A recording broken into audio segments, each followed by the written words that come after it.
along with my great and able commissioners here. If you would please call the roll. Chairman Shaw, Here? Commissioner Beatty, Present. Commissioner Jabbar, Present. Commissioner Dabia, Here. Commissioner Javid, Here. Commissioner Linton, Present. Commissioner Macon, Here. Commissioner Noyola, Here. Commissioner Senegar. Here. Thank you. Thank you, ma'am. We have the minutes of the last meeting of February 20th. I would entertain a motion to approve if you do not have any comments. I so move. We have a motion to approve from Mr. Senegar. Second. We have a second. Is there any discussion? All in favor say aye. Aye. Any opposition? The ayes have it. Before we get started, I'd like to welcome our new commissioner, Mr. Javia. Welcome. We usually have cake and dancing and drinks, but they cut our budget, so we're just going to welcome you Thank you. Glad to be here. just like this. All right. That's good. Look forward to working with you. We're going to start with our first case, PZ 202325. Good afternoon. Access Surveyors has requested approval of a replat of lots 2 and 3, amended Stevenson Edition Number 1, into lots 2A and Lot 3A, amended Stevenson Edition Number 1, Beaumont, Texas, Jefferson County. The intention of the plat is to adjust the common lot line to give 1070 Ashley additional real property. Staff recommends approval of the request. We did send out 42 property owner notices, and we received 0 in favor and 0 in opposition. On the screen, this is the area it outlined in red. That is, this is the common lot line that will be adjusted. This is the plat, so you can see the original lot line is that dashed line, then it wants to get moved. I do believe we have the applicant here today. Thank you, ma'am. Is the applicant in the audience? Fantastic.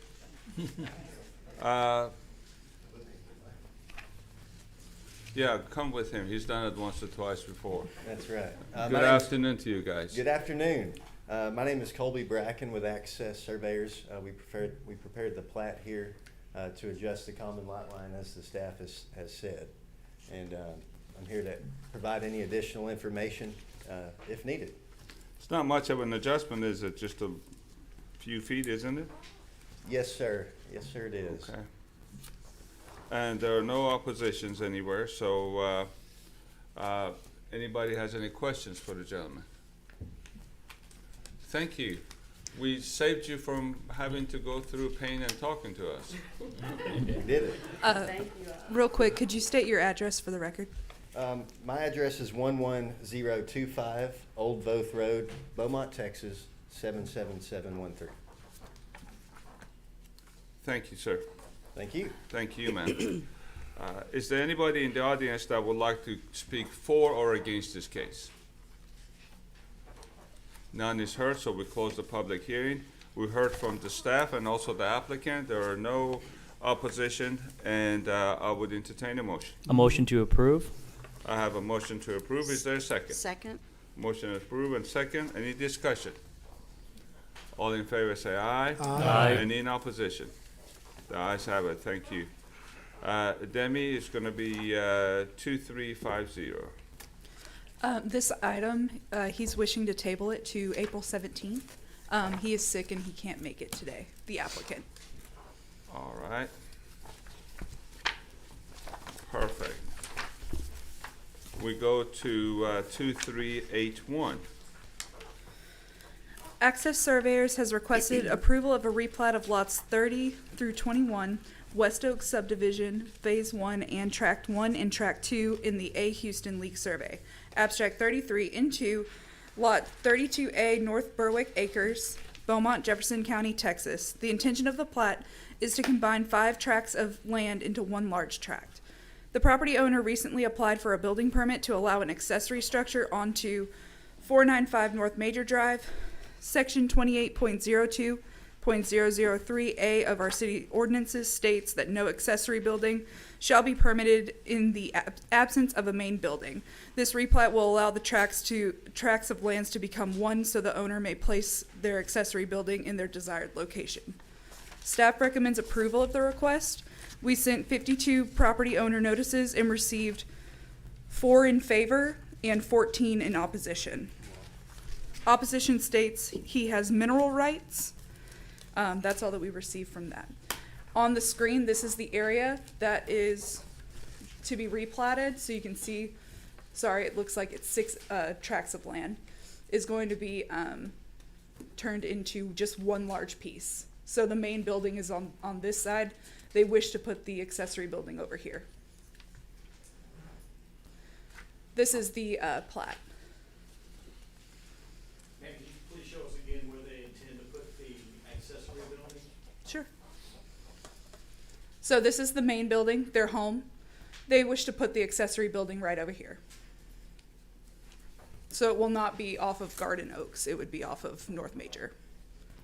Did you say there were 14 responses in opposition? There were. And they all said, Just one stated that they have mineral rights. and what the other 13 say? Just circled no. Okay. Any other, excuse me, any other questions from Demi? All right, thank you. Is the applicant in the audience? Good afternoon, folks. If you would please state your name if you're going to speak and your address for the record. Well, my name is Colby Bracken with Access Surveyors at 11025 Old Voth Road, Beaumont, Texas 77713. We prepared the plat, and we can answer any questions that you may have. All right. What is the accessory building going to be, and what size is it? I'm Toby Berwick, I'm the homeowner. My address is 505 North Major Drive. The accessory building is just a shop for toys, actually. Four-wheelers, boats, just stuff for my personal use. It's all personal use, not commercial.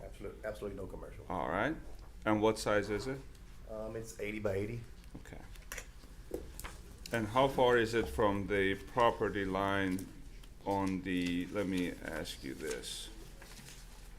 So on the Garden Oak On side, the south, yeah. on the Garden Oak side, those 4 properties that we're taking in, it is 15 feet behind those properties. It's actually behind the fence that's there. Okay. All right. Good. Any questions for the gentleman? What type of building? You plan to It'll put? be just a metal building structure. building? Yes, sir. Any other questions for the gentleman? Thank you, guys. Thank you. Now, we're going to open the floor to public hearing. Is there anybody in the audience that would like to speak for or against it? Good afternoon, ma'am. If you would please come by and state your name and address, and you have 3 minutes, and we'd love to hear from you. Okay, I'm Tanya Tanner. I live at 8485 Garden Oaks Drive in the West Oak subdivision. And we're against, and I turned in the other one, so your question about why we didn't want it, that's what I wanted to address. And the plats that are just for Garden Oaks subdivision, if they're removed from our subdivision, then if he chooses, or if he sells the house or does something else and chooses to put anything on there, it has a direct impact on our subdivision, because those are in the very front. When you first turn into our subdivision, anything he puts there is gonna impact us. So that's why we're concerned. We're more than willing to work with them, and, you know, if he wants to put the building behind there, we're perfectly okay with that. But removing them from our subdivision and excluding them from there means we have no say, and he can put anything there and it can devalue the rest of our homes. And that's what our concern is. And everyone I talked to, when I asked them about it from their letter, that was their concern as well. So that's to answer your question, that they just didn't write the comments no, because I told them I was coming, but that was our concern. Thank you. And we have some other people here too from the subdivision who'd like to, I guess, express. I some believe from what I understood from the gentleman, he's gonna be 15 feet before he gets to those lot lines, but we'll have him come back and clarify that. It's not necessarily for what he's gonna do now, it's also for what can be done in the future. Once it's excluded, it's done. You know, they can put whatever he wants today, or, 5 years from now, they can decide that they want to expand their building and put it on the part that is actually in our subdivision. So that's what we're concerned is. Not just what's gonna happen right now, but what could happen in the future. Good, thank you, ma'am. Is there anybody else that would like to speak for or against this case? Good afternoon, ma'am. If you please state your name and address for the record, and we'd love to hear from you. Yes, I'm Cheryl Gilbo, and my husband and I live at 8425 Garden Oaks Drive in Beaumont, Texas, 77706. When the gentleman purchased the property recently, initially all of that was wooded area. Now we have an 8 to 10 foot beautiful wooden fence directly in front of our home instead of the wooden area. I wish you could visualize what we see. The fence is gorgeous. Our concern is an 80-foot building, 15 feet beyond that fence is really going to be very, very high and affect our view. We already have on the other side of us on Phelan a brand new lot of commercial property that they're building, a filling station that looks like an airport at night, a car wash, a liquor store, and a senior apartment building. It's like putting us in the middle of some kind of a forest. And we're concerned about the uniformity of our neighborhood and the conformity and our future, the future values of our home. And like I said, we went from, and it's their prerogative to do what they want to do with their property within, the limits and the parameters that you all set. But I wish you could have a visual. We went from all of this open space to an 8 to 10 foot fence totally in the front of our homes. And now we're talking about an 80-foot building that will also see in front of our homes. And we have all this construction, all of this commercial property to the right of us. So we're humbly asking that you consider our request and deny their request for the rezoning. Thank you. Thank you, ma'am. Is there anybody else that would like to speak for or against this case? Good afternoon, sir. Good afternoon. Thank y'all for having us today. My name is Ross Jones. I'm the president of the West Oaks Homeowners Association. Just want to echo the comments. I'm at 8490 Oak Meadow Drive. I just want to echo the comments of Ms. Tanner from earlier. We have no objection to what he does behind his own fence. It's the 4 lots that are immediately, as you pull into our neighborhood, that could conceivably, there's 88 folks. There's 88 either single-family homes, townhomes, or cottage homes in that subdivision. And what happens when you turn off of Major Drive onto Garden Oaks doesn't just affect the homeowner on Major Drive, it affects all 88 of us. And for that reason, we'd like again, we have no objection to whatever they do behind that fence. We just don't want those 4 lots taken from the original plat. Thank you. Thank you, sir. I have a question. You have a question Yeah. for the gentleman Yes. or the owner? Well, probably gonna go to both, because I'm trying to, Let's the owner. let's ask Mr. Ross Mr. Ross, first. come back. You're over the HOA, right? President of the HOA, yes. And, the owner has the 4 lots. My understanding is the owner on Major Drive has those 4 lots that abut Garden Oaks Drive. Okay, so whatever he puts in that still has to fall under your restrictions. Right now it does because it's part of our subdivision. But if y'all remove it from our subdivision by replatting it into that large piece, then he doesn't. Okay, so. And there's a fence. You can't tell if you were to draw just a red line at the back of those 4 lots. There's a big old fence there now. I understand from what Mr. Berwick said that he wants to build his accessory building on that side, and that's fine. We have no objection to that. But the issue becomes what happens if, 2 years down the road if he decides to change that fence and build on those 4 lots. Have no doubt that it's going to be a very nice facility. No doubt it's going to be well done. But the problem is that if the first thing you come into our subdivision, which is single-family homes right there on Garden Oaks, if you come in and the first thing you see is something like an accessory building, it doesn't portray the right image for a subdivision. So is your biggest concern is those 4 lots being included? Yes, because then we lose the ability to at least have some say as to what goes on there. In theory, if y'all do what he's asking you to do, he could remove some of that fence that's there now and build that accessory building right on those 4 lots. I'm not saying he's going to do that. We're not accusing anybody of anything nefarious here. All we're doing is trying to protect what 88 people have invested in as far as their homes. Any other questions for the gentleman? Yes, I have a Count- question. Go ahead. Have you all talked about this? We have not.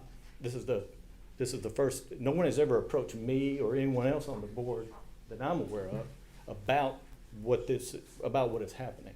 This is the first notice of it we got was correspondence from the city. The other notices that I turned in that were objections, I personally spoke to everybody who signed it. Before they signed it, I said, this is what's going to happen if he replats it. It's no longer a part of our subdivision. Are you okay with that? Considering what could be done, or it could be stayed empty. 'Cause I've been there 20 years, and it's been empty for 20 years. But it recently was purchased. They want to do something to it now. So every person who signed it was concerned with the same issue. And so, yes, I talked to everyone who signed their sheet, all 14 people who turned it in. Did you talk to the homeowner? The other person, no, Yeah. I didn't know who it was. I couldn't Oh, talk I to see. anybody. All I got was a thing in the mail from the planning commission. So, no, we didn't talk to them. Okay. Thank you, ma'am. Thank you, sir. Mr. Neal? Is this a HOA? Yes. That subdivision, West Age Oaks, restrictions on that property?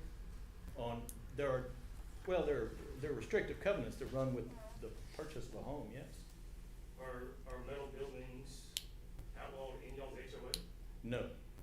It's subject to what's called an architectural subcommittee. So just playing devil's advocate, what if you put a 750 square foot tiny home on there and then built a 200 by 200 metal building on there? Well, I don't think that's, because he had the home on major, the way I understood it from talking with some of the staff, the home on major qualifies as a home, so we can only have one accessory building.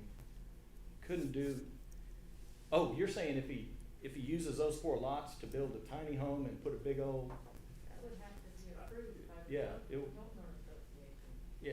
We're not part of the homeowner association. All right, guys, we're not gonna have a discussion in here, one at a time. Thank you. Did you get your answer, Mr. Neal? Yeah, I mean, kinda. I just struggle on whether or not, because he bought it from the backside. I'm assuming he bought it from the developer of the property originally. I did. And so,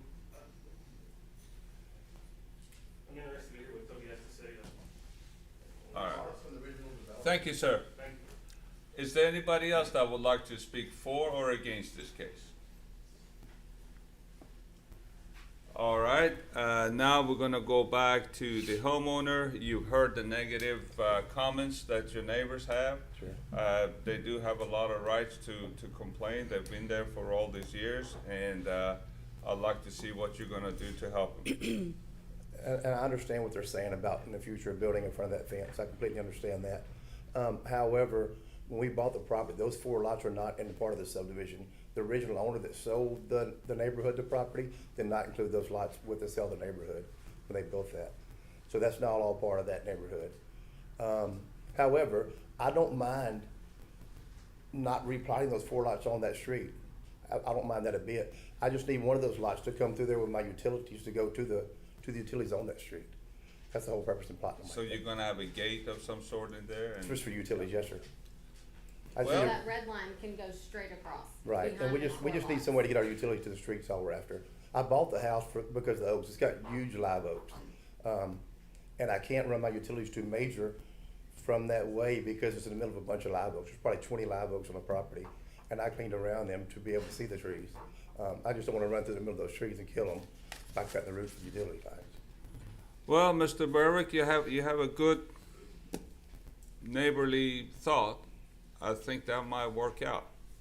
Thank you. Yes, sir. Thank you. Okay, now, legal advice. Can we go ahead and approve this and as a condition have the 4 lots to remain under the Garden Oaks, or for him not to encroach the 4 lots only with a gate and an access road? I think either way would work. Okay. We have a direction from the legal, we heard from the staff, we heard from the owner and the neighbors, and it sounds like that is a very good lemonade out of lemons, right? I've got a question though. So some say the 4 lots are part of the HOA, and he says, the owner says they're not, so. We don't know. I'm sure the Garden Oak's gonna argue that part. Okay. Somebody told him it's not, so that he Okay. bought it, but he doesn't know. Okay. When he bought it, they told him it wasn't. Okay. Legally, I'm not sure who has jurisdiction over it. So, In our deed, it is excluded. see, what did I tell you? Thank you. All right. So, thank you, ma'am. You guys all know the rest of the story, so I'll look for a motion. I make a motion that we approve 2023-81 with the stipulation that you said.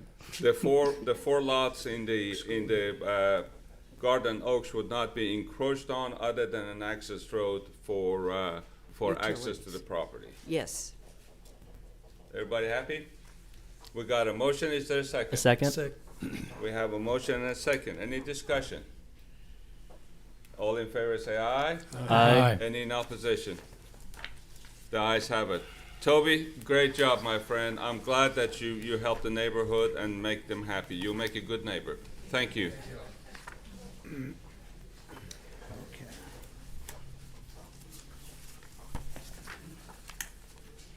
All right, Ms. Demi, PZ 202387. Access Surveyors has requested approval of a replat to a portion of the lot block 9 Beaumont Irrigating Company subdivision into lots 1 through 3 Beaumont Irrigating Company subdivision, Beaumont, Jefferson County, Texas.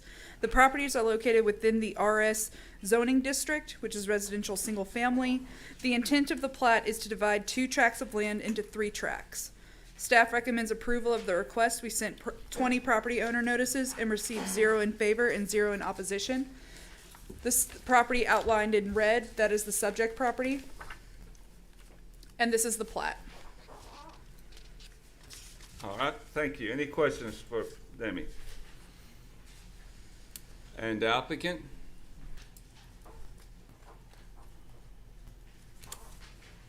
Hello again. My name is Colby Bracken with Access Surveyors. That's 11025 Old Voth Road here in Beaumont, Texas. Any other additional comments? None? It's for families, so that's the only comment I can really add unless Perfect. you have any questions. Thank you very much. Any questions for the gentleman? Nope. Thank you. Thank you, sir. We're going to open the floor to public hearing. Is there anybody in the audience that would like to speak for or against this case? None is heard, so we'll close the public hearing. Heard from the staff and the applicant, and I would entertain a motion. A motion to approve? Second. We have a motion and a second. Any discussion? All in favor say aye. Aye. Any in opposition? The ayes have it. Thank you, Toby. Let's go to 2395, Demi.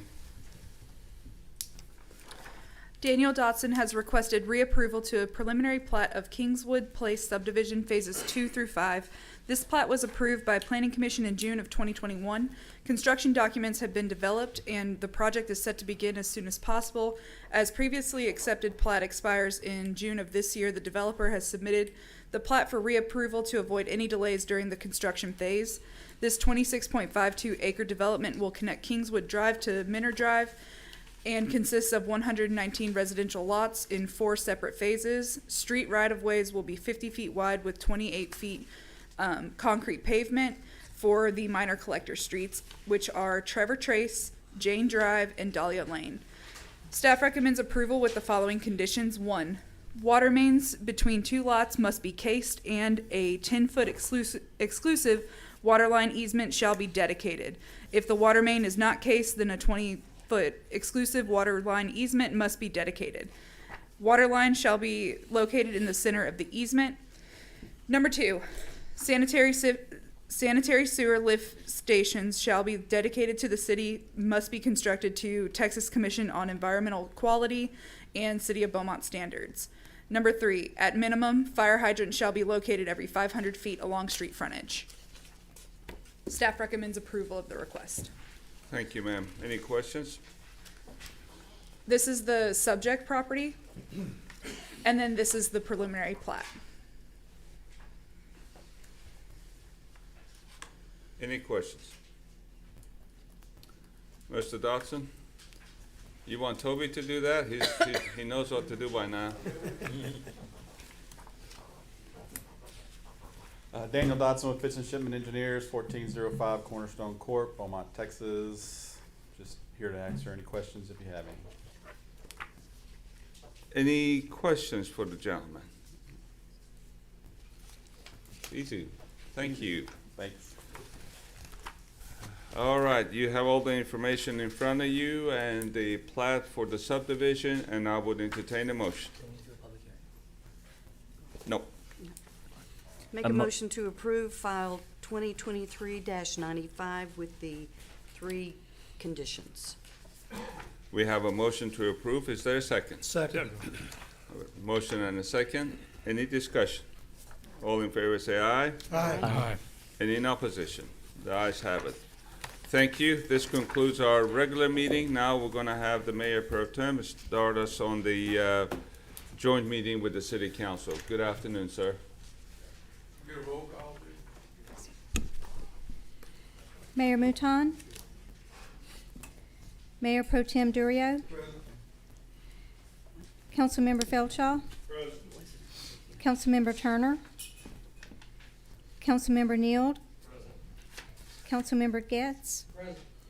Councilmember Samuel. Present. Thank you. Welcome.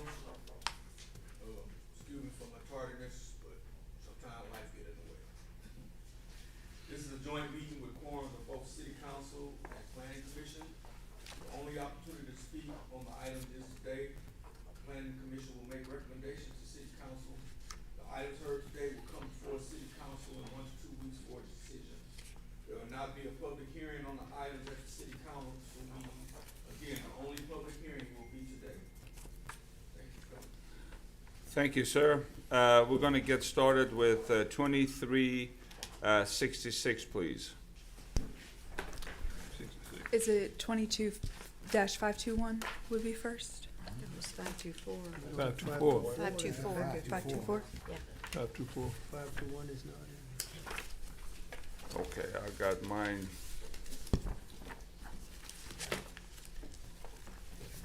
Thank you. Yes, ma'am. 2022524. I'm sorry, I'm missing one in here. The existing city limit line travels along the center line of Spindletop Avenue, which leaves half of the street to be inside the city limits and the other half to be served by Jefferson County. This shared ownership has prevented both the city and the county from performing necessary and extensive rehabilitation to the road. The city has completed the Spindletop Avenue roadway and drainage rehabilitation project, which stabilized and resurfaced the roadway base, removed and replaced the driveway culverts, and regraded and reshaped the drainage ditches. Annexation of the south half of the right-of-way of the Spindletop Avenue will allow the city to maintain the infrastructure and perform future improvements as necessary to ensure the integrity of Spindletop Avenue. It should be noted that no private property will be annexed, just the right-of-way. Planning staff recommends approval. On the screen, this is the area to be annexed, outlined in red. And again, this is just half of the right-of-way since we already do have half of it within the city. We're just attempting to assume the rest of it. And that's from the intersection of South MLK to the LNVA Canal. Perfect. Sounds reasonable. Any questions? And they're gonna have the fire, police, and all that good stuff included.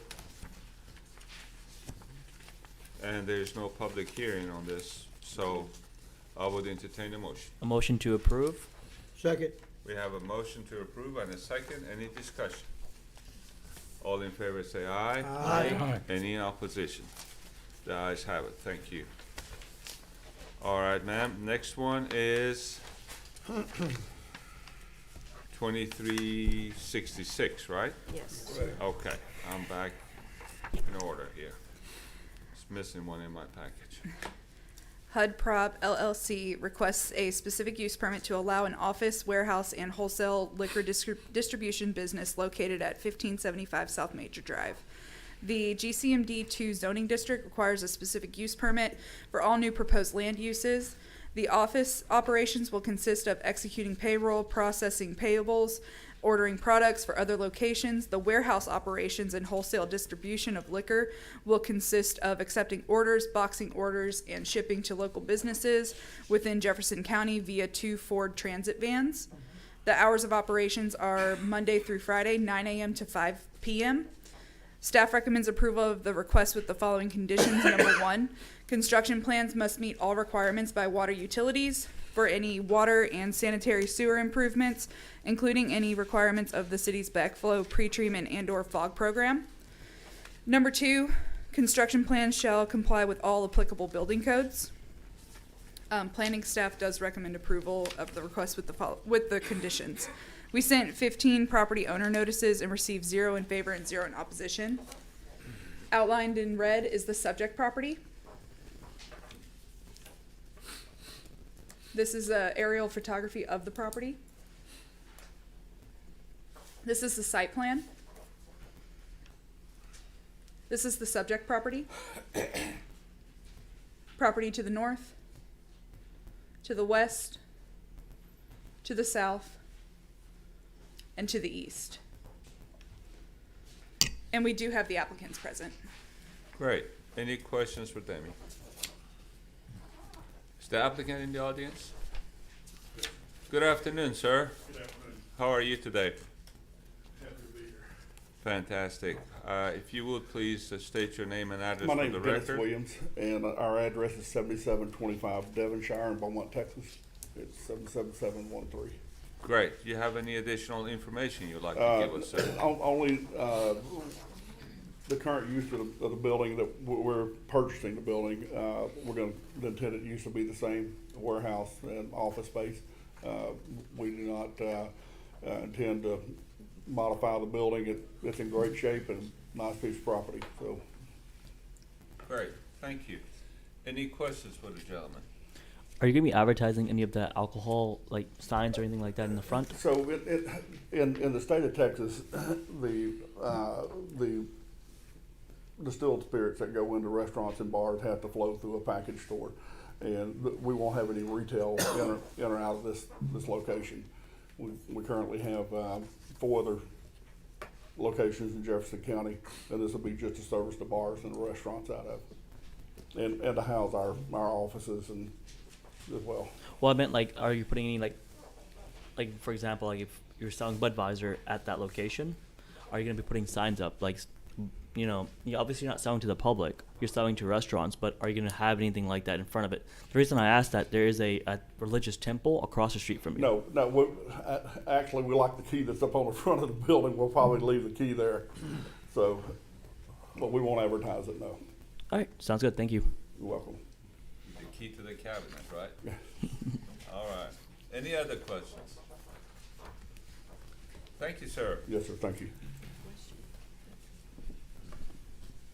We now open the floor for the public hearing. Is there anybody in the audience that would like to speak for or against this case? None is heard, so we close the public hearing. We heard from the gentleman. He won't have any advertising. He's not going to modify the building, and I would entertain a motion. Make a motion to approve file 2023-66 with the 2 conditions. Second. We have a motion to approve and a second from Mr. Beatty. Any other discussion? All in favor say aye. Aye. Any in opposition? The ayes have it.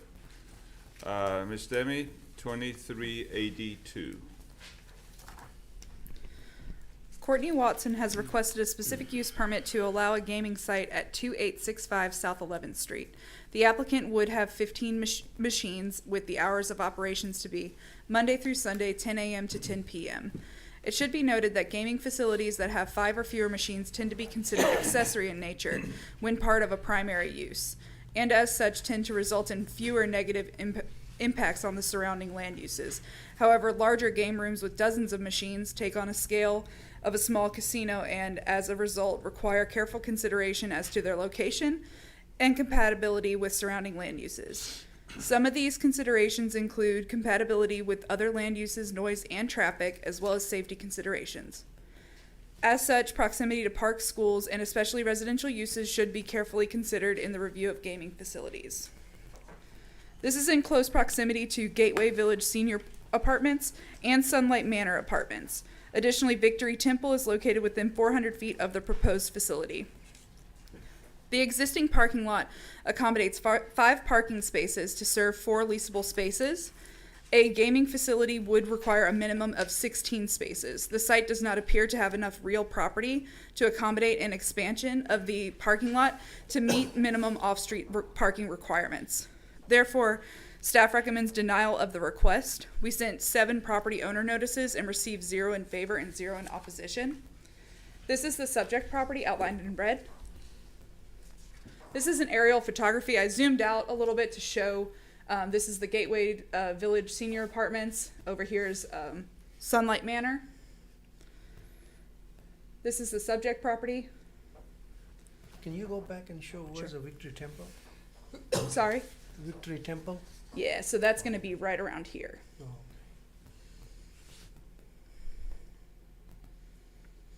And then a zoom in. This is the site plan. This is the subject property. Property to the west, northwest. You can see the church right there. Northeast, north and east, I'm sorry. Property to the south. So beyond this area over here is Sunlight Manor Apartments. I do believe we have the applicant present. Thank you, ma'am. Any questions? Is the applicant in the audience? Good afternoon, ma'am. Good afternoon. If you please state your name and address for the record, and we'd love to hear from you. My name is Courtney R. Watson. I live at 1840 Harriet Street, Beaumont, Texas, 7705. All right. You tell us what you are about to do. I'm about to ask for a permit, a specific use permit for to open a game room at 2685 South 11th Street in Beaumont, Texas, 77701. Okay. Have you operated a game room before? Do you own one now? No, sir. Okay. And what happens in the game room? What do they do? They gamble. It's a gambling facility. It's a gambling facility. Okay. And they put money in the machine and they Yes, get sir. money back? Yes, sir. Okay. All right. Thank you very much. Any questions for the lady? Are you gonna have security? Yes, sir. Ms. Watson, do you own the property? Are you leasing it or Leasing purchasing it for or? Walter Calls. Ma'am? I'm leasing it for Walter Calls. Okay, you've already started, Process, yes. okay, thank you. Any other questions for the lady? Thank you very much, ma'am. I do want to add, having heard from the applicant, you cannot receive money back. You would have to receive that in plush items, which I believe is no greater than $5. Thank you. Thank you, ma'am. Is there anybody in the audience that would like to speak for or against this case? None is heard, so we close the public hearing. We heard from the applicant. We have the recommendation from the city staff, and I would entertain a motion. I put forth a motion to deny. We have a Second. motion to deny, and we have a second. Is there any discussion? All in favor say aye. Aye. Any in opposition? The ayes have it. The motion is denied. Thank you. We go to PZ 202384. Ranveer Sakdeva has requested a specific use permit to allow a gaming facility at 5425 College Street with 20 gaming machines. The hours of operation would be 10 a.m. to 9 p.m. 7 days a week.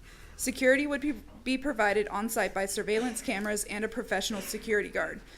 The submitted site plan shows 20 parking spaces. However, the minimum requirements call for 24 parking spaces. Gaming facilities that have 5 or fewer machines tend to be considered accessory in nature when part of a primary use, and as such tend to result in fewer negative impacts surrounding land uses. However, larger gaming rooms with dozens of machines take on the scale of a small casino, and as a result require careful consideration as to their location and compatibility with surrounding land uses. Some of these considerations include compatibility with other land uses, noise, and traffic, as well as safety considerations. As such, proximity to parks, schools, and especially residential uses should be carefully considered in the reviewing of gaming facilities. It should be noted that this property is not close in proximity to any parks, churches, or schools, nor hospitals. However, it is within 300 feet of residentially zoned property. Staff recommends approval of the request with the following conditions. Number 1, shall be in compliance with Article 6.10 Gaming, Section 6.10.0101 through 6.10.021. Number 2, shall obtain approvals for all applicable permits from building codes. Number 3, shall submit to the city a written agreement with an adjacent property owner that will allow for overflow parking.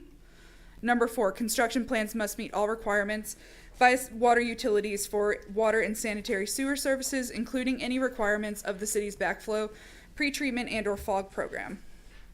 We sent 16 property owner notices and received 0 in favor and 0 in opposition. This is the subject property outlined in red. This is the aerial photography of it.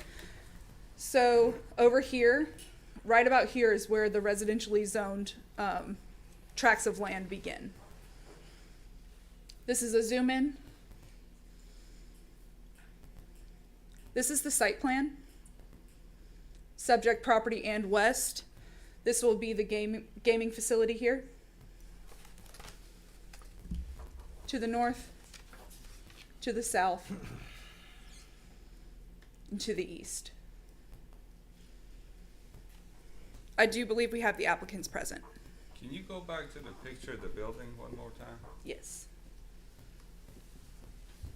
That ceiling height's not even 8 feet, is it? It's pretty low. All right, thank you. Any questions for them? I've got a question. Regarding the parking spaces, the site plan shows 20, but the minimum is 24, Yes, ma'am. and there's not room for the additional 4, is that correct? So looking at the site plan, it's possible that it could be squeezed here. However, it would have to go through engineering to make sure that the stalls are, the appropriate width, depth. I don't believe that they could squeeze in 4 more, but maybe 3 more, and then they would still have to get that written agreement with an adjacent property And owner. they also have to have the islands with the landscaping in there. Okay, thank you. Is the applicant in the audience? Good afternoon, sir. Good afternoon, sir. How are you? Good. Great. Would you state your name and address for the record, Yes, please? my name is Ranmir Sasteva. My address 4011 Sheila Drive, Baytown, Texas 77521. Great. Any additional information you'd like to give us? So there's nothing right now, but just for the entertainments for like adult and like older people to join like a game room, like small, like a peacefully entertainments, and pretty much that's it. All right, so it's for adults to entertain. What do? They put money in the machine, and what do they get? They put money in there, but not for the give them cash. So like I will have the merchandise, or like novelty, smaller things like a electronic device. Like what? Like electronic device. Like somebody has the points. Let's say like 50 points. So 50 points, whatever I have, like a watch, wallet, purses, they will get that. Just like a Chuck E. Cheese, like whatever points you have, you will get like a wallet, something, like a merchandise, novelties. Okay. So grown people come and play and get novelties. Yes, pretty right? much. Okay. And have you operated one of these before? Not for the game room, but like I used to have like a gas stations, like convenience store, and used to have like a 15 machines in there, like 10 years ago. Okay. Do you have any ideas in your own neighborhood? No, sir. Okay.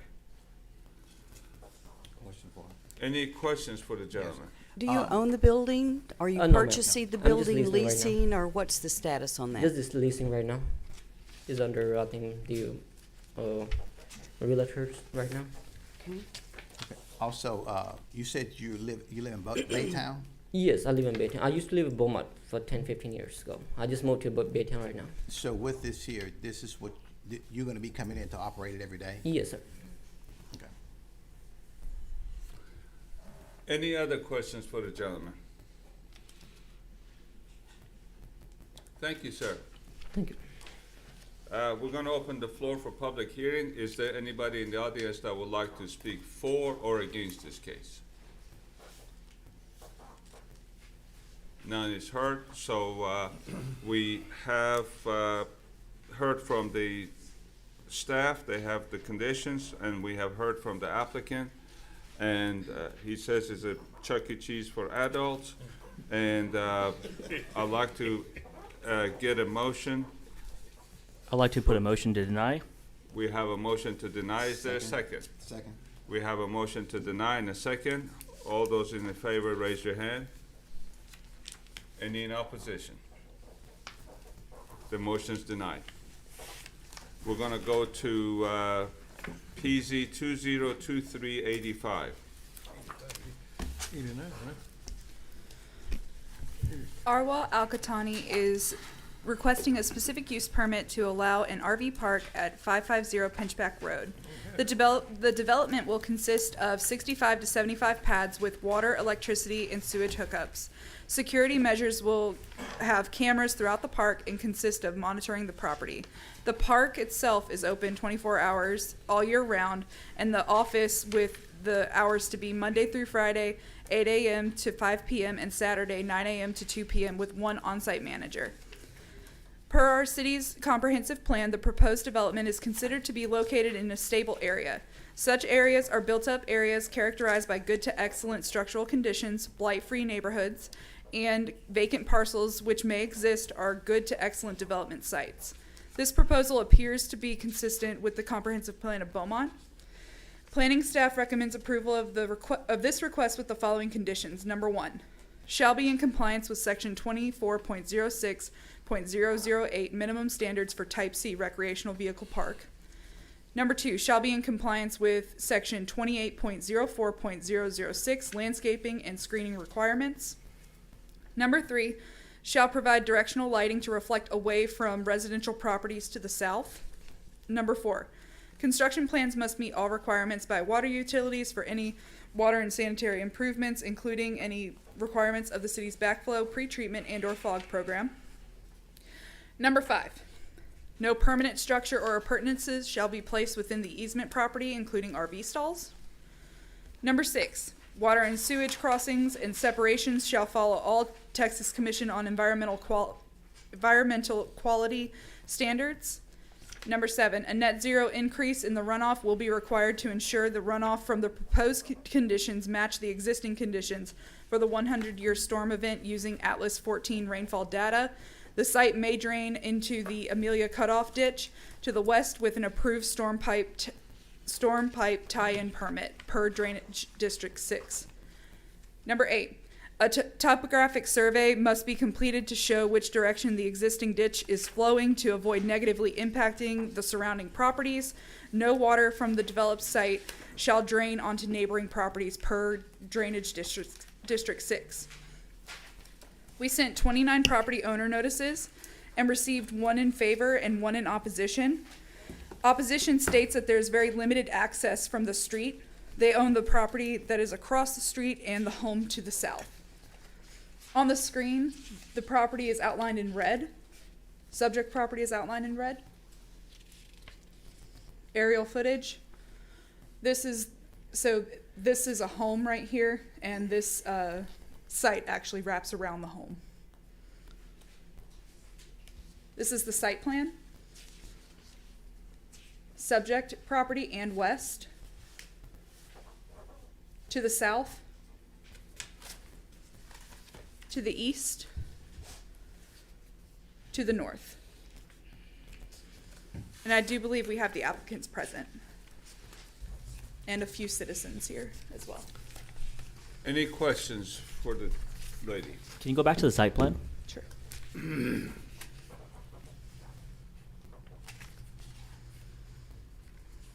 The house is between L2 and L6, right? That's right. It'd be right in here. Okay. All right, thank you. Would you leave that on the screen, Sure. please? I have a question. Any other question for? Yeah, what are some of the landscaping requirements? So certain things like you would have to completely enclose the RV park with a 8-foot wooden fence. Any of the residential zoning. So if they were to bring anything over here, they would have to screen this entire RS zoning district with like a 10-foot buffer and a 8-foot wooden fence. Those kinds of things. Make sure that, you know, certain setbacks are met. Do they need to be listed in the conditions? So that's actually going to be under condition 1 and 2. Okay, thank you. Any other questions for them? Have they submitted any plans for the, I think is it the right side of it? They have not. Could they expand to the right of it? They potentially? could, but it would require an amended specific use permit, which would be reviewed by you guys. All right, thank you. Is the applicant in the audience? Good afternoon. Good afternoon. My name is Arwal Katani. I'm the applicant on behalf of Manazil Holding LLC, address 7203 Maple Grove Lane, Katy, Texas. I'm here with my partners, Lukman Bradford, Rowana Salir, Efrain Ayon, and we are requesting the City of Beaumont's approval of our SUP for And RV they all Park. have the same address? Yes. Okay, thank For you. the company. Any other information you'd like to give us? Yeah, so you guys brought up a concern about building behind and to the south of the property of the residential home. We don't have current plans to do that, so any like mesh or anything that we have to kind of, you said the 10-foot buffer, I don't think we would be touching any of that anytime soon. So we would be completely clear from all that. Also, between the property and the beginning of the road, DD6 owns that tract, and we are completely clear. I don't have the exact measurements on the top of my head, but there's enough buffer between the house and the beginning of our property and the beginning of the road. Okay, how do you enter this property? So you would be entering from either, that would be north or south of Pinchback Road. The entrance would be R1, and then the exit would be, let me pull it up on my. Okay, I'm looking at the picture and where it says L1. Yes. You have all the parking spots in there, and I'm not sure how you can enter this property because at the point where L1 and L2 and C3 join, you have parking spots in there. How do you get to the back of the structure? Is So- that gray road? Yes. Okay. Yeah, so, R1 is a road, Uh-huh. that you enter from there, then into the parking lot, but also extend all the way through the end of the park. And Okay. there is a fence that's surrounding the whole park, so there's going to be a gate there by the dog park or the recreational area. that dotted line right there you see, that would be the gates, Okay. for the RV park itself. Perfect, okay. Thank you. Any other questions for the folks here? Yes, I have a question. What are the price of the pads? So yeah, I'll let her speak to So, that. we still haven't, we don't have a solid plan on the pricing, but we have done research on what the surrounding RV parks are pricing it at. We mainly do, probably it's going to be between 400 and 480 for monthly stays. If not more, really depends on, what we're going to offer and, yeah. So it'll be around, between, I would say, $60 to $80 per night. If it's a nightly stay, we require a minimum of 2 nights.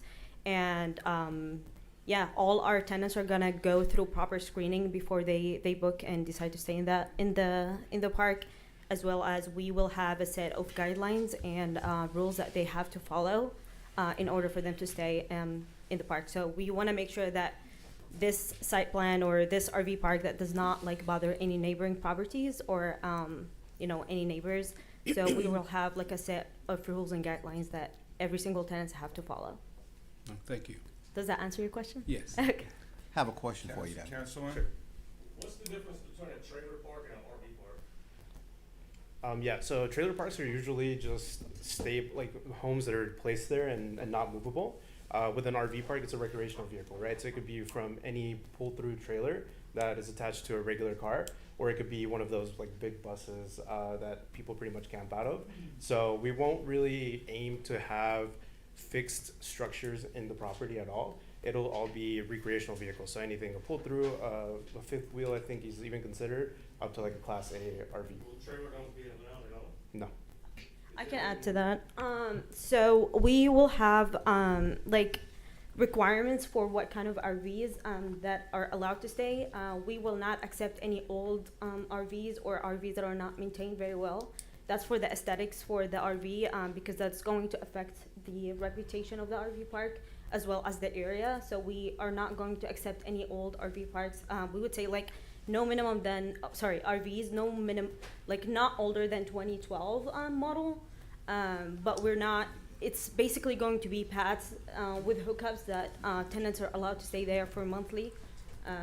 And they can just, when the term is complete or is done, they can just take their RV and leave the site. There's not going to be any trailers or, anything that is, just. Will y'all have individual water meters for each of them? We will not have individual meters. We'll have one central meter, and the water basically that's provided to the tenants are going to be covered by us. So I guess I got a legal question for that. Didn't we adjust that to where they have to have individual meters now? Not in RV parks. No. And the pads are too short for a mobile home. These are 30 feet long. It's like a camper. Yes. So it's like a truck park. The way that this is written right now, can trailer homes go in there? My question is. Could you repeat that? The way that this is written, can trailer homes go in here? If this passes, can they put trailer homes in here? No. No, I'm asking. Oh, he's asking what kind? My bad. I believe I would have to get Boyd involved, but I believe that there's a separate, so there's type C, which is recreational vehicle parks, and then there's type A, which would be your mobile home parks, mobile subdivisions, those kinds of things. So it would have to depend on Boyd, but I'm pretty sure that there's different standards. So type A, to answer your question, would have to have those separate meters, but type C is the one that they're applying for. One more question. Under the constant monitoring of the property, how are you going to do that? So we're going to have an on-site manager that is going to be there on site to manage the property during the business hours. Outside of that, we were going to be accessible, the manager or we we're going to have accessible online services for any types of emergency. We're going to have like a phone number and a chat, like a website to answer questions. And if there's an emergency or anything, we're gonna make sure to provide that. As well as we're gonna have security cameras around the properties that we can monitor and like see live, like photos on the property. Yeah, so through our research as well, we've seen that most other RV parks as well have one person that usually lives there at the RV park. We exchanged, one of the lots for them to stay, and they provide their services with a pay as well. So that's what we're aiming for, and we've done extensive research on how people go about that. There's a huge community online where people move every other month between RV parks and whatnot. They stay there for that entire term, and then in exchange for that thing. But we'll also have security on premises. What site did you use for the peer review research?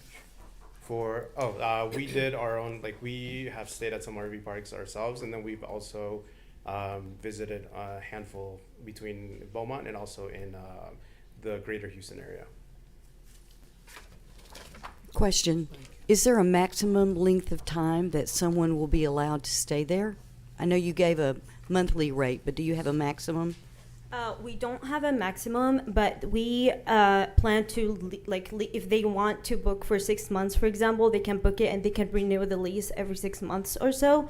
But nobody, they can't just come here and, just pay for a lifetime type of thing. So we're not really leasing those pads. We're more of, renting them or leasing them per, monthly stays. But they do get discounts if they choose to stay for 6 months. I would say this is considered a maximum, so they can renew it whenever they want to, or whenever that term ends. Okay, thank you. I have a question for you. Well, I have two. One, have y'all own facilities like this that are you familiar with it? Well, go ahead. We don't own anything yet, but we do have close friends and family that own RV parks, and we also done extensive research around the market and operating RV parks. Okay, and you're from Houston? Yeah, we're all from Houston. All from Houston. My other question would be is that I'm looking at Pinchback Road coming off College Street, and when you start talking about turning a 30-foot trailer with a 1-ton vehicle or bigger, and the access and the narrowing of the road, especially with the railroad tracks being where you're coming in at, and that arm guard always coming down. I was just curious, have y'all did a study on entrance and access, especially off of that street, because it's not that wide? Yes, and I'll let him add to that. So yeah, we have taken that into consideration as well, because you're right, that road is a little bit tight. But we also had a conversation with the fire department in terms of the truck. It's kind of similar size, I would say, and it's not updated in this plan, but we plan to make that entrance and exit a little bit wider, so kind of like almost like a triangle in a way. That way they have a better turn radius in and out of the property. So our entrance is going to be R1, and we actually went to the property multiple times to see how feasible for it, for an RV to actually turn. And there's enough space to turn into the property, also to exit out of it. But also for us to make that even easier, we plan on making the entrance from the R1 entrance even wider, so it helps with the turn. And make it a very easy and flawless turn, because we know that with tight roads that can also affect potential tenants, so that's why we kind of envision for that road to be a little bit wider. We also took into consideration there's a big break between the roads, I think closer to the train tracks on both the north and the south side. So there's, I guess, a curb, right? There's enough distance between the curb and the entrance of R1 to completely avoid that. So there shouldn't be any issues of any RV parks either hitting that curb or even with the fire department going against any of that. Any other questions? Thank you, folks. Thank you.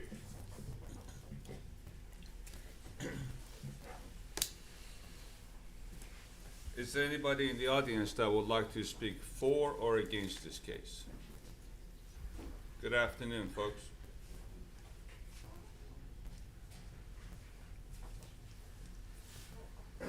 How are you guys today? We're well. Fantastic. Thank you for having us. My If name you is would, Joey Lifesay. This is my wife, Jill Lifesay. We live at 5370 Highway 326 North in Kuntz. We are the property owners of the house that's in the middle of this. We own the business across the street. We own 685 Pinchback, 670 Pinchback, and 645 Pinchback. We've been there for a while. This city council granted us permission to open our business there, and we've worked really hard to expand our business. And just as Councilman Linton, his concerns are our exact concerns. There is no way that RVs are going to get in and out of there without obstructing traffic to our business. And this is how we know, because we have a horse barn there, and we cannot get a truck and a horse trailer in and out of our business because the turning radius is so small because of the railroad stops, because of there's no train horn. So our concern is with RVs coming and going on a street that's already busy, already narrow, how is that going to affect us negatively? My concern is, in the last 5 years, we have worked really, really hard to decrease the traffic, the walking traffic, and the drug activity on this street. It is it's zero now. We worked really, really hard with the daycare and the residents that lived there, that wanted the street cleaned up. And to think that an RV park there's no pond, there's nothing RV about it. There's no pond, there's no fishing, it's not like Boomtown, it's not like, somewhere where you would go to jet ski or fish. Recreation. This is not recreation. This is people hiding by a railroad track. So my thought is, who is going to want to stay there? We are a 24-hour facility. I have ladies there at night. We've worked really hard to make it safe for them, to be able to come and go and take care of the dogs properly. We don't kennel our dogs all night. They go out for potty breaks at night. I want our people safe. And we also have cameras and security. But if they're not there on site, then they're not there to protect their business. I'm there every day. The daycare down the street, the owner's there every day. We want to be successful. We want to be there. We want to see what's going on in our street. We've made this street better by coming together as a community. So to me, if there's 75 units behind where you can't even see, I don't know what's going to be going on back there. The foot travel's going to start again. It's just frightening. At least if it's apartments, that's someone's home. That's their residence. And I wouldn't be opposed to that. But RV in this location, I just don't think it'd be successful. Not for our community. Thank you, ma'am. Thank you, sir. Is there anybody else that would like to speak for or against this case?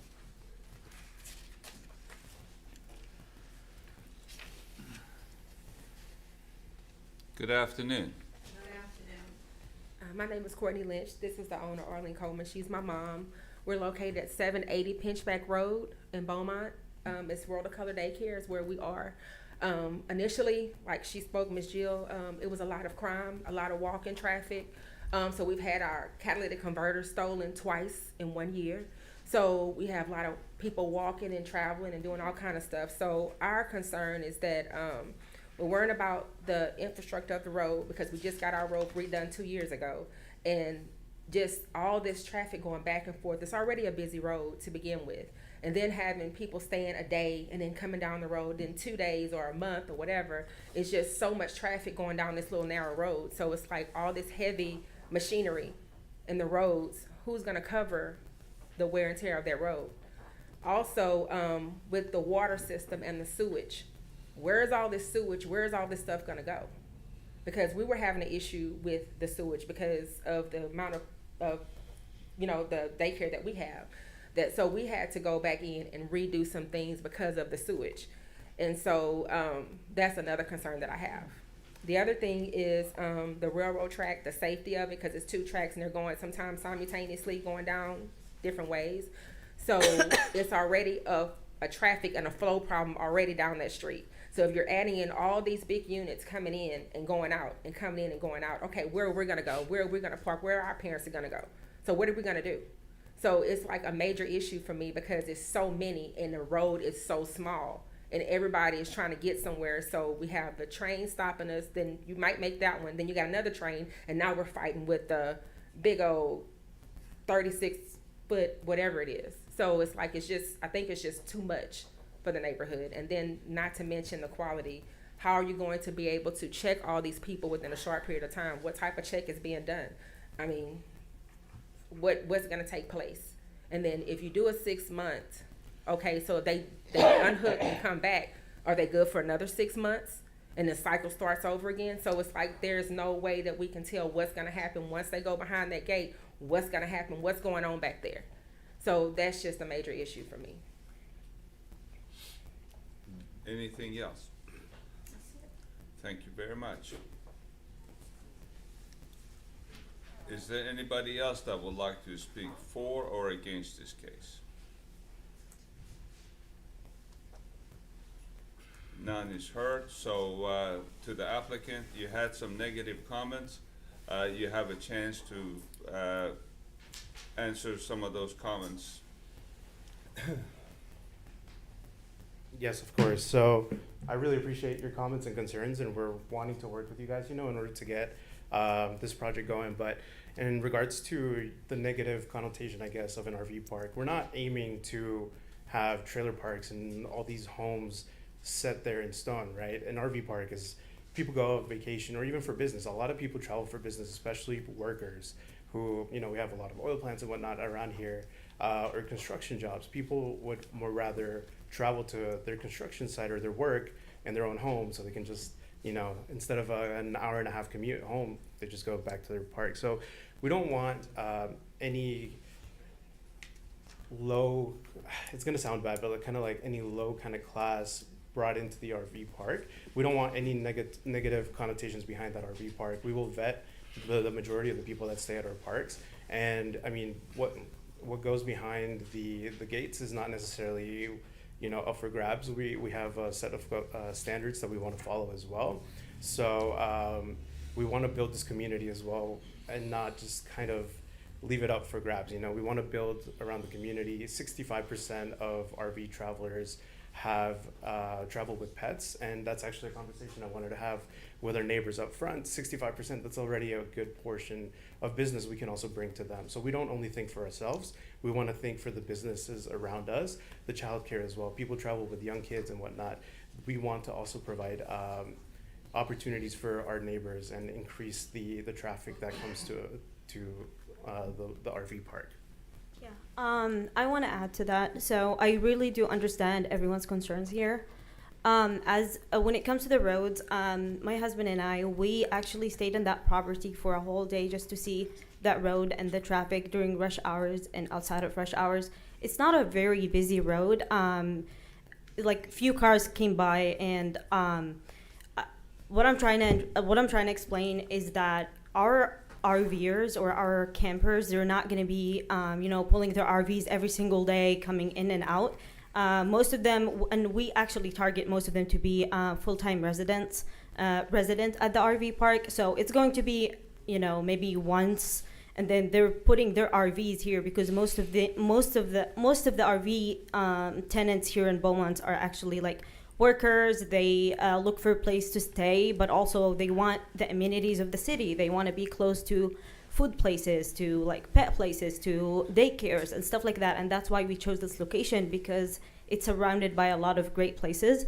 And we even like surveyed some RV like campers like around the US, not like necessarily in Beaumont. And these are the things that they're actually looking for. They don't want to always stay outside of the city where, they have to commute 20-30 minutes to get groceries or to get, necessary care stuff. pharmacies and stuff. So this location is very central to RV tenants. And I also want to say this comment that the people who stay in RV are not just like travelers and workers. They're also people who call this home, and they really want a place to, you know, a place that is close to all of their like daily needs, basically. And that's what we are trying to provide here. We are not really trying to we're not trying to bring problems to this neighborhood or this area. We are really trying to help this area thrive, and we're gonna do so. You know, we really appreciate all of the comments. We are gonna take it all and see how we can help. Did you say you're gonna have a full-time security here? We do. And also we're gonna have like an on-site manager that works on the office, as well as a manager that stays in an RV park on the park 24/7. That'll also help control, you know, the amount of noise that comes out of the RV park. We don't want necessarily people to be partying all the time. That's not something we're accustomed to and that we would like to also have at our RV park. We want a place that people come, feel secure, feel safe, and most importantly, feel relaxed and don't have to deal with the noise of every other RV park around. They also mentioned the fact that there's no jet skis and all that stuff. That's more of a resort, which is not necessarily what we're trying to aim for. We're trying to aim for a place that's more that's safe and secure for everybody that stays with us. All right, thank you very much. Thank you. A quick question. Have you already purchased the property? We are under contract. Okay, thank you. Well, thank you, everybody. We've heard from the staff, we have heard from the applicant and also the neighbors.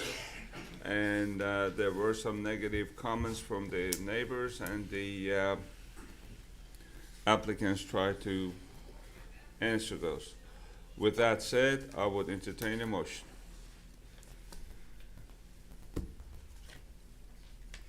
We should move to approve with 8 conditions. What about the security? Is the security in the conditions or not?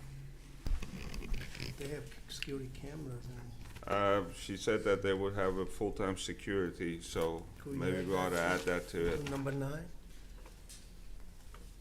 Is it Are you wanting to add Yes. a condition for security? Okay. number 9? Number 9. So would you restate your motion again, please? Yes, sir.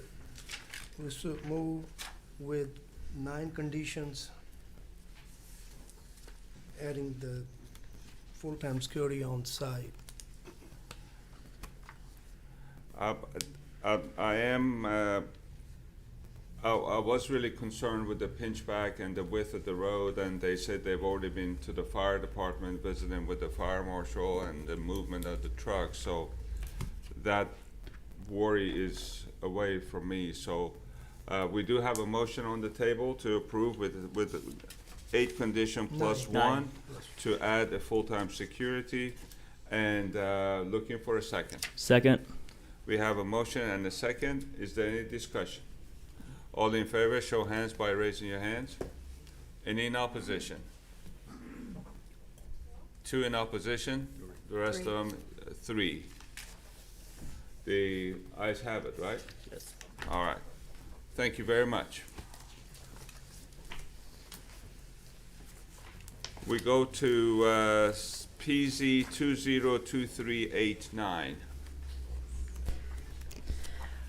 Dr. Lee requests a specific use permit to allow restaurants, professional offices, and retail stores in a new shopping center located at 4515 North Major.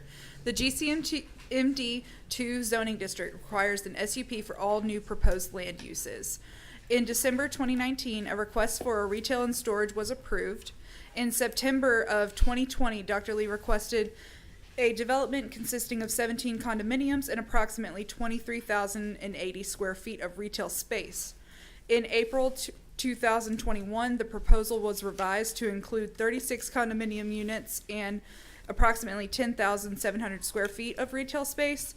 In July 2021, the retail space was eliminated and 70 condominium units were proposed. Now Dr. Lee would like to eliminate the residential development and move forward with a an 8,675 square foot retail shopping center. The location of the driveways is subject to TxDOT approval. Any substantial changes to the site plan resulting from the driveway approval may necessitate additional review of the plan via the SUP process. Staff recommends approval of the request with the following conditions. Number 1, construction plan shall comply with all applicable building codes and fire requirements. Number 2, construction plans must meet all requirements by water utilities for water and sanitary sewer services, including any requirements of the city's backflow pretreatment and/or fog program. Number 3, a net zero increase in the runoff will be required to ensure the runoff from the proposed conditions match the existing conditions for the 100-year storm event using Atlas 14 rainfall data per Drainage District 6. We sent 9 property owner notices out and received 0 in favor and 0 in opposition. The area outlined in red is the subject site. This is the aerial photography. So it's surrounded by apartments. This is the site plan in full. And this is a zoom in of the area that they're going to develop. This is the subject property, and to the west, to the north, to the east, and to the south. I do believe the applicant is present. Any questions? The applicant? Good afternoon. My name is Nate Lee, and my address is 11100 Brianna Court, Beaumont, Texas 77705. Mr. Lee, you woke up this morning and finally made up your mind, right? Yes, sir. I apologize. I promised you last time I wouldn't change my mind. Hey, the pandemic has made as me long as you confused. paid the fee, you're more than welcome. All right, well, tell us what you are about to do. I think we are gonna do a commercial building like what you just stated, and this time we're not gonna change our mind. Oh, it's okay to change your mind if it's gonna make it better, but it's gonna be commercial, being retail. Yes, sir. Retail. Restaurants. Mainly. Yes, sir. Coffee Okay. shop. All right. And Condominiums. you, No, sir. Don't confuse me. Eddie couldn't help it. you just couldn't help it. And Dr. Lee, you understand the 3 conditions? Yes, sir. All right. Any questions for the gentleman? Thank you very Thank much, you so much. sir. Appreciate it. Let's see, we heard from the applicant and also the staff, and the applicant understands the conditions. Is there anybody in the audience that would like to speak for or against this case? None is heard, so we close the public hearing. We've entertained a motion. A motion to approve with 3 conditions. Second.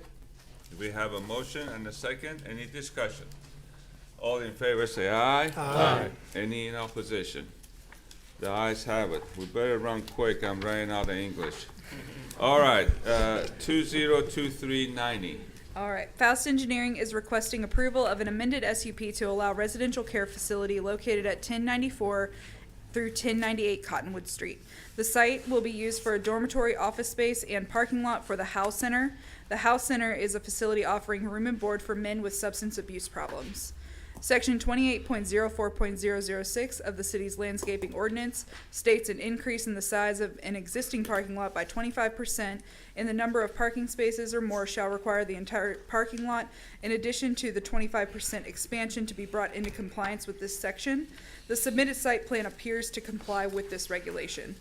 Staff recommends approval of the request with the following conditions. Number 1, construction plans shall comply with all applicable and fire code requirements. Number 2, construction plans must meet all requirements by water utilities for water and sanitary sewer services, including any requirements of the city's backflow pretreatment and/or fog program. Number 3, sanitary sewer line shall be tied to the city line located in the alleyway or to Cottonwood Street. We sent 27 property owner notices and received 3 in favor and 2 in opposition.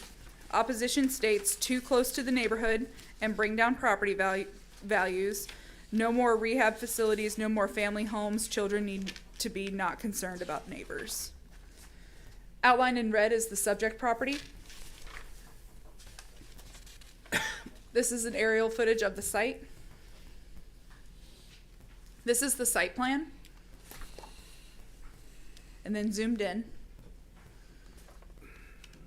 This is the subject property. Real quick, for the subject property, it is used as a parking lot with a garden inside of it right now. Is it private parking? Yes, I believe it's for the house center. Subject property. This is property to the north, to the east, and to the south, to the west. Demi, the house center is there currently, or just the parking's there? You mean the dormitory? No. That's The white building, that was the house center. That was the house center? Okay, what, Oh, I is see. it just It's an across office the street. building right now? It's across the street from it. yes. This view, it's the White House, and it expands to the back. So if I can go to this right here, this is the house center over here. And what are they housing? It just offices, or do they have current dormitories? They do have dormitories, room and board. Okay, To my understanding, that's what they have there. okay. All right, thank you. Any other questions for Demi? Is the applicant in the audience? Oh, no, don't bring Richard with you. Good afternoon, Mr. Faust. Good afternoon. How are you, sir? Doing fine. Got a shave Saturday just for you. What? My name's Richard A haircut Faust. would be nice, too. My name's Richard Faust with Faust Engineering and Surveying. Our office is at 5550 East X Freeway, Suite O, in the wonderful city of Beaumont, Texas. And it's my pleasure to work with the House Center to put together some new dormitories and office spaces. The House Center is a facility that takes and helps men who have had drug and alcohol problems. After treatment, they stay here and they work through a program and rejoin society as a productive citizen. It's my pleasure to work with them on this. Some of the staff is here to answer questions you have about the facility, so do you have any questions about the engineering side of life? I don't. Anybody else? So this is gonna be a whole new facility that you're gonna put in, right? I will let them explain a little bit more about what they're doing. Okay, good. And good afternoon, sir. May we ask for your name and address, please? Daniel Jeans. I'm the executive director of the House Center at 2509 Cable Avenue, Beaumont, 77703. Mr. James, good afternoon. What does HOWS stand for? Honesty, open-minded, and willingness, the three essentials for recovery. Great, great. Tell me about what you're about to do. We're wanting to build a dormitory style. If you see where the red van is, it's parked in the parking lot. We're going to build there, and then we're going to tear down the front two buildings because they're old and dilapidated. So we're not making a brand new facility with more people. We're just making a more modern facility across the street. I've actually talked to Calvin right next door to us. He's in favor of it. Directly, if you come out of the parking lot, that house right there, they're in favor of it. As a matter of fact, her son wants one of the houses that we're going to tear down. We're going to give it to him and let him haul it off and put it on a lot he wants. And we own the other house between that house and the car wash as well. And so we're not wanting to really leave those buildings up. We're just wanting to make a modern building across the street and to actually increase the property values in the neighborhood with a new facility. All right, in your existing facility, what do you have?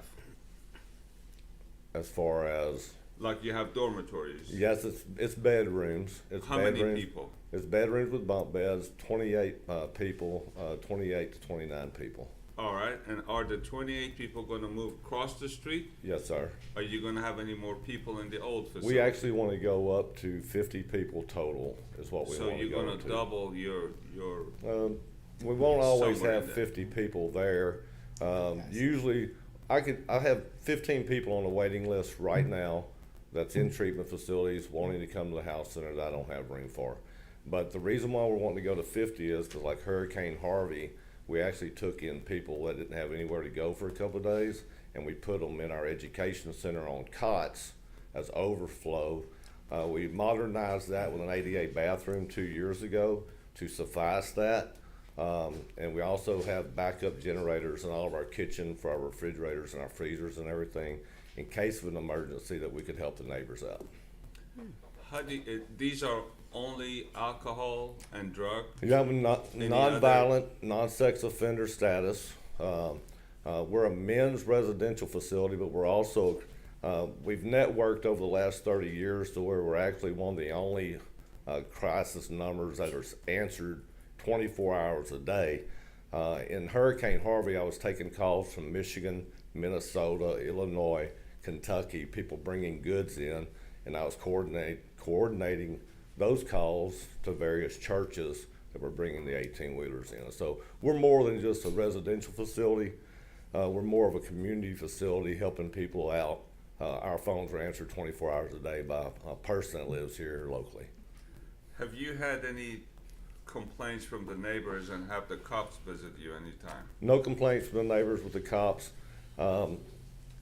2 years ago, 4th of July, a couple of ladies down thought we were popping fireworks, but I have security cameras, and it was actually neighborhood kids, and I tried to show her a video of it, and but the police never came out. But you haven't had any other problems about your residents? No problems with the residents. We do have monitored 24/7 security cameras, and we've actually helped Beaumont PD solve a couple of crimes from people running from them and stuff like that as well. All right.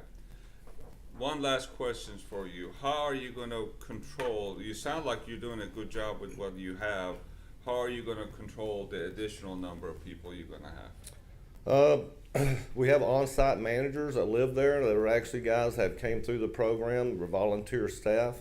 We have a full-time kitchen staff that lives there as well. It's a 24-hour day, 7-day-a-week job. I'm there in the middle of the night some nights doing walkthroughs. But my house manager's there 24/7. My cook is there 24/7 as well. Great. Any other questions for the gentleman? Yes, I have a question. I know that you all have been there for a number of years, and I commend you on your service. So how has the house center over the years affected the property taxes? I don't think it's raised the property taxes. That's something I don't keep track of, really. We just try to maintain our property and make our property be the highlight of our little neighborhood. And somebody had mentioned something about the little kids. If you go and ask my neighbors next door about the kids, they come over and we fix their bicycles. We have people donate bicycles to us, and we give them out to the kids in the neighborhood. And we try to be an asset. We don't do any advertising. We don't have anything out there advertising that who we are. Everybody that comes to us wants to come to us, and it's all word of mouth. And so if it's all word of mouth, and I've got 15 people on a waiting list, I mean, it kind of tells you a little bit about what we stand for. So have you had a number of complaints? I haven't had any complaints that I know of. Miss Calvin lives next door of him, as a matter of fact. I had mentioned to him I was wanting to buy that little lot between us and Magnolia, and he says, well, I'll sell you mine in the future if you want. I mean, 'cause we have a good standing with him. The lady that used to live across the street from the parking lot, she flagged me down 2 years ago before she went into a senior living facility. And her kids were actually born in our houses back in the 50s. And she told me she was fixing to go to senior living, and she gave it to us next to nothing as far as the house and the property there too. So anyway, that's we've tried to be those kind of neighbors over the last 31 plus years. You sound like you're keeping up your end of the bargain. We tried to. Any other questions? Dan, how long have you been in service of helping people in addiction? Started volunteering there in 1991 when Owen started. I had a little construction company out of Neyland called Honeydew's Home Maintenance, and he told me to bring anything I could by there, pieces of carpet, plywood, whatever. I moved away in '94. Came back in 2000. Next week, I'm at 14 years I've been at the House Center. I've actually been a volunteer in the recovery community 33 years next month. And what is your success rate? My success rate, anybody that comes with us and stays with us over a year, we have a 31-year success ratio of 88%. Great. Thank you, Jake. Thank you, sir. Okay, is there anybody in the audience that would like to speak for or against this case?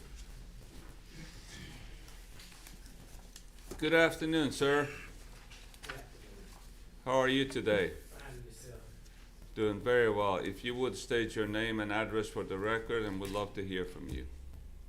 My name is Louis Bryant, 2440 Cable Avenue, Beaumont, Texas. I've been a resident there for about 35 years. I would like to first of all bring out one point that False Engineering brought up about the seller of that property. The neighborhood is mixed, and they who sold the property were Caucasians, but you have a mixture of African Americans, some Hispanics, and some in that neighborhood. So the relationship that they may have had as far as the sale of this property could be a factor there. I am against, and it is because my purpose before the City Council of Beaumont and the City of Beaumont Planning Commission is my concern of the numerous requests of these establishments, such as the House Center, to open facilities in our residential neighborhoods, and whether or not we, the property owners of Precinct 4, have adequate representation for the investment values of our properties, or whether we are at risk of these bidders who meet financial and other criteria required to initiate these kind of facilities. Please do keep in mind that False Engineering does not live in our neighborhood and are not subject to the threats of security that these settings can bring. While their purpose may be for the benefit and or rehabilitation of its resident, there is no confirmation that this is a cure for whatever offenses designated these men to be assigned there. Many who have committed crimes and have been assigned as court-ordered parole mandates. There is no guarantee that a court-ordered commitment will reform the lives of these individuals. This will be the second facility of the House Center within less than 100 feet of our homes. This recent application is within 10 feet of a family to the left of the property, occupied with the residence of school-aged children. In other words, we are so close that my backyard would actually join the property of this extension of the House Center. In all honesty, few to none, I'm sure it's many in this room who would not care to rent, much less buy property that close to a rehabilitation center. The intersection of Cottonwood and Magnolia is a haven for drug activity and other crimes. The car wash, known for its violence in the past, is still located there at that intersection and would definitely be a drawing card for criminal activity to those men that occupy the facility. There are two halfway facilities located on or near Gulf Street, which is less than 1 mile in proximity of the House Center, one of which houses criminal sex offenders. The Family Dollar on Gulf has been robbed on several occasions. There is another facility located at the intersection of Live Oak and Linson in that near vicinity. As concern for our safety is at question, we, the property owners, are asking the Planning Commission and the City Council to review the number of these type of facilities that already exist near vicinities and in our neighborhoods, and that the request of False Engineering be denied to keep that a single-family dwelling facility. Thank you. Thank you, sir. Is there anybody else that would like to speak for or against this case?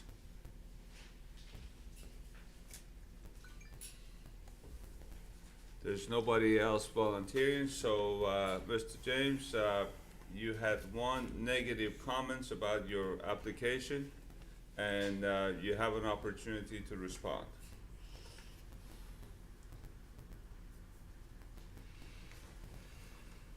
No one at the House Center is court ordered to be there. Everybody there is volunteering. They go through an application process and a review, and they have to sit down for an interview. A stringent background check is ran on everyone.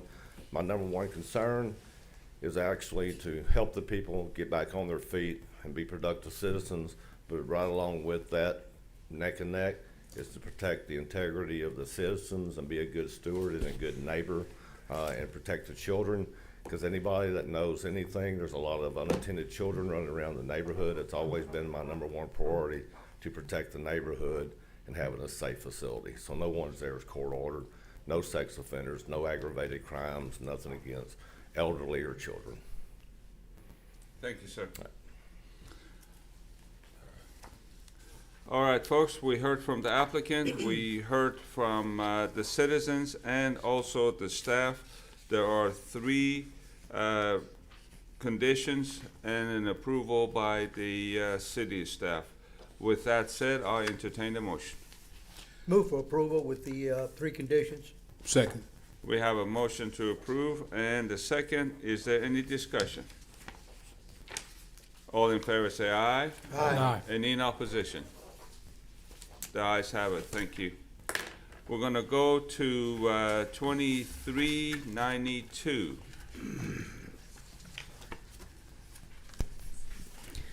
Zach Rowe, on behalf of John Adolph with Missionary Baptist Church, is requesting a zone change to an 8.26 acre portion of land located east of 3920 West Cardinal Drive. They wish to rezone the property from general commercial multiple family to residential multiple family highest density. If granted, the property owner will use the portion of land to develop a new subdivision to accommodate 30 new residential lots, a tennis court, basketball court, and a playground. According to our city's comprehensive plan, the property is located within the conservation and revitalization area. Such areas are built-up areas where a significant portion of the area is experiencing influences such as incompatible land uses, dilapidated infrastructure, and a decline in population and in number of housing units and businesses. Immediate actions are needed to prevent continued deterioration and to reverse and repair those conditions. This request appears to align with our city's comprehensive plan of Beaumont and a viable development plan to aid neighborhood growth to this area. Staff recommends approval of the request. We sent 13 property owner notices and received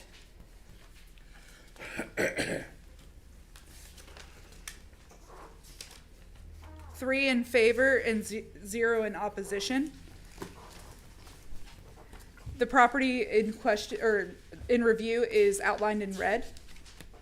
So you can see a portion of that property is already zoned as RMH.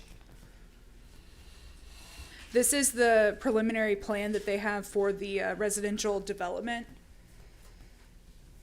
So this is going to be 30 residential lots all through here. On this side, there'll be a basketball court, tennis court, and then a playground. This is the subject property. To the north, to the east, to the south, and to the west. I do believe the applicant is present. Great. Any questions? Is the applicant in the audience?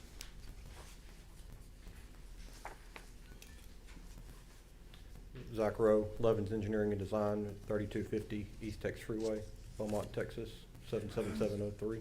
Good. Mr. Rowe, you have any additional comments you'd like to give us? No, sir. And there are no conditions for this. All right, well, How many square feet for each house? Give me I think there'd be around 2,000 square foot. 200 square foot? Yes, sir. Gonna be masonry, wood, or what? I'm What not type sure. of structure? I don't know. You don't know? No, sir. All right. Any other questions? Thank you. Thank you. We're gonna open the floor for public hearing. Is there anybody that would like to speak for or against this case? I wanted to speak for, but I gave her I'm a neighbor to this. Can I? Please, yes, speak sir. from here? You can just, if you're a neighbor, you can, exclude yourself from voting, but we would love to hear from you. Sure. I am in favor because this church is a, really, really good neighbor for years and years and years. And that's all I want to say. Thank you. Mr. Javid is going to be excluded from the voting. Is there any other comment? I'm gonna be excluded as well. All right, sir, please make sure that you guys complete the forms. We have the quorum, yeah. And there's nobody in the audience that would like to speak? With that said, we'll close the public hearing. We have heard from the applicant, and we also have heard from the staff. We have 2 members that are gonna be recusing themselves from voting. With that said, I'll look for a motion. I make a motion to approve 2392. We have a motion to approve and a second. Any discussion? All in favor to say aye? Aye. Any in opposition? The ayes have it. Demi, you gotta talk really fast. Challenge accepted. 23107. Zulag Properties LLC is requesting an approval of an amended specific use permit to allow a retail shopping center with restaurants, clothing stores, food shops, beauty salons, and professional offices at 3100 North Major Drive. This development site affected will be the portion of the property that is zoned as GCMD 2. In February of 2017, council approved a specific use permit to allow a 37,000 square foot retail shopping center with 216 parking spaces. The proposed tenants included retail shopping, offices, and restaurants. In February of 2023, the developer applied for a building permit. It was noticed the specific use permit had expired and the site plan was flipped, with the road originally being located to the south of the shopping center to it now being located to the north, which placed the commercial structure closer to the residential neighborhood off of Village Drive. Zulag Properties LLC requested approval of the amended specific use permit so he may move forward with his development of the West Chase Shopping Center. It should be noted that the location of the driveways and sidewalks is subject to approval of TxDOT. Any substantial changes to the site plan may result in additional review of the plan via the specific use permit process. Staff recommends approval of the request with the following conditions. Number 1, construction plan shall comply with all applicable building and fire code requirements.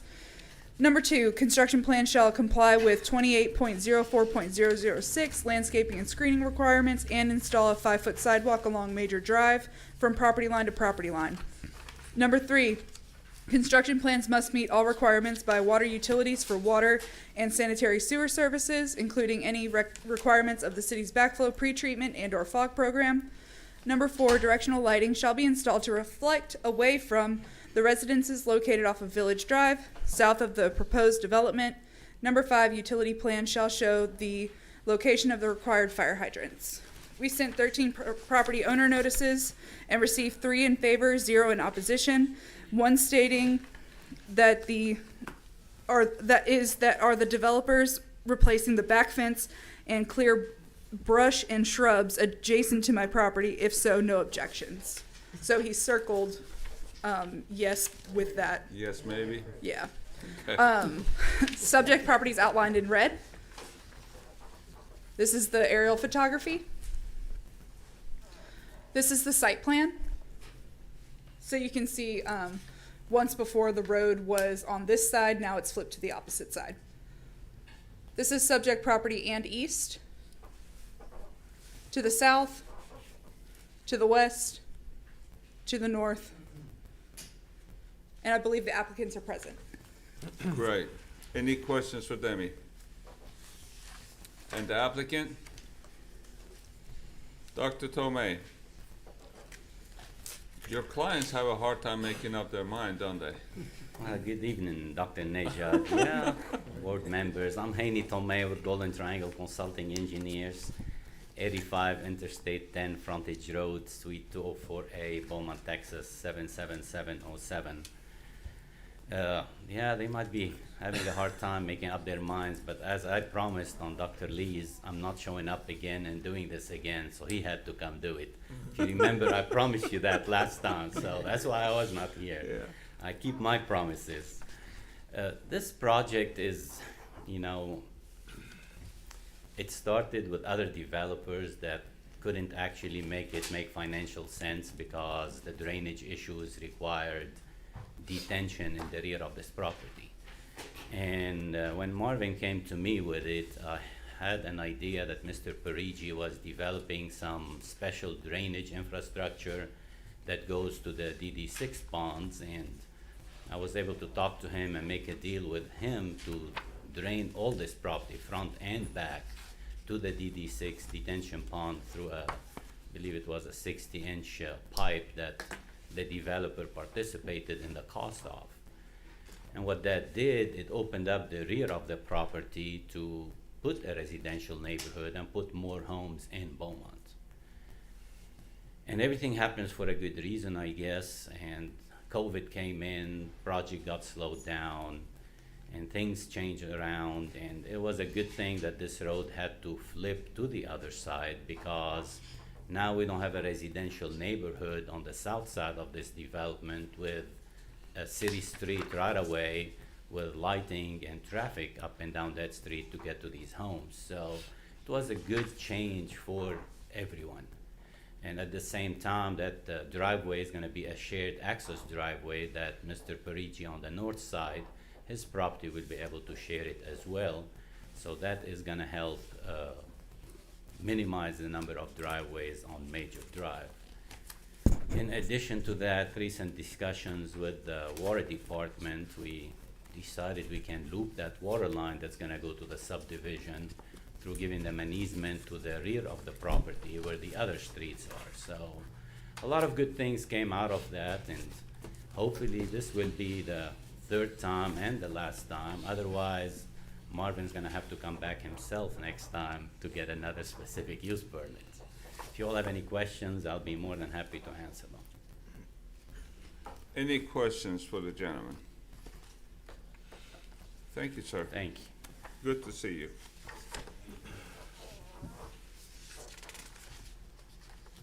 We're gonna open the floor for the public comment. Is there anybody in the audience that would like to speak for or against this case? None is heard, so we close the public hearing. We heard from the staff and also the applicant, and he assures us that the drainage is gonna be worked out with the city and the drainage district. With that, I would entertain a motion. A motion to approve with 5 conditions. Second. We have a motion and a second. Any discussion? All in favor say aye. Aye. Any in opposition? The ayes have it. Mayor Pro Tem, if you please send us home. Long meeting.